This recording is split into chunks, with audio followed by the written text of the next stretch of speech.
जगद्गुरू श्री संत तुकाराम महाराज जयंती उत्सव समितीच्या वतीने गतवर्षीप्रमाणेच यावर्षीही जगद्गुरू श्री संत तुकाराम महाराजांची जयंती मोठ्या थाटामाटात साजरी करण्यात आली। खामगाव येथे जगद्गुरू श्री संत तुकाराम महाराज जयंती गेल्या अनेक वर्षांपासून साजरी करण्यात येते। गेल्या वर्षीपासून या सोहळ्याला विशाल स्वरूप आले आहे।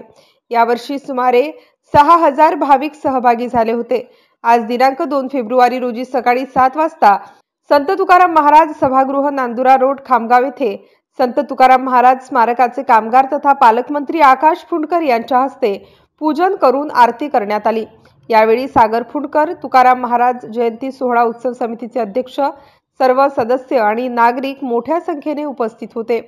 शोभायात्रेत श्वेत अश्व, संत मंडळी, महिला टाळकरी, पुरुष टाळकरी, संत तुकाराम महाराज, छत्रपती शिवाजी महाराज आणि मावळे अशी वेशभूषा असलेला रथ यासह हजारो भाविक सहभागी झाले होते। एकंदरीत भक्तीसोबतच शिस्तीचे दर्शनही यावेळी दिसून आले। फरशी परिसरात इंगळे परिवाराकडून शोभायात्रेवरती पुष्पवृष्टी करण्यात आली। बाल वारकरी संप्रदायाकडून विविध देखावे शोभायात्रे दरम्यान सादर करण्यात आले। शोभायात्रे दरम्यान महिलांनी सादर केलेला ठिकठिकाणी पावली रिंगण सोहळा आजचे विशेष आकर्षण ठरले। गायक वादकांच्या साथीने विविध कीर्तन चालींच्या गायनाने संपूर्ण खामगाव शहरात भक्तिमय वातावरण निर्माण झाले होते। शोभायात्रा खामगाव शहरातील मुख्य मार्गाने फिरून नगर परिषद शाळा क्रमांक 6 मध्ये महाप्रसादाने कार्यक्रमाची सांगता करण्यात आली।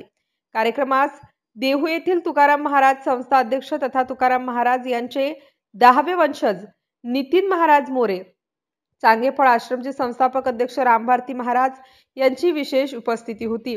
MCN न्यूज मराठी करिता शेख अजीज शेख मोहम्मद, खामगाव।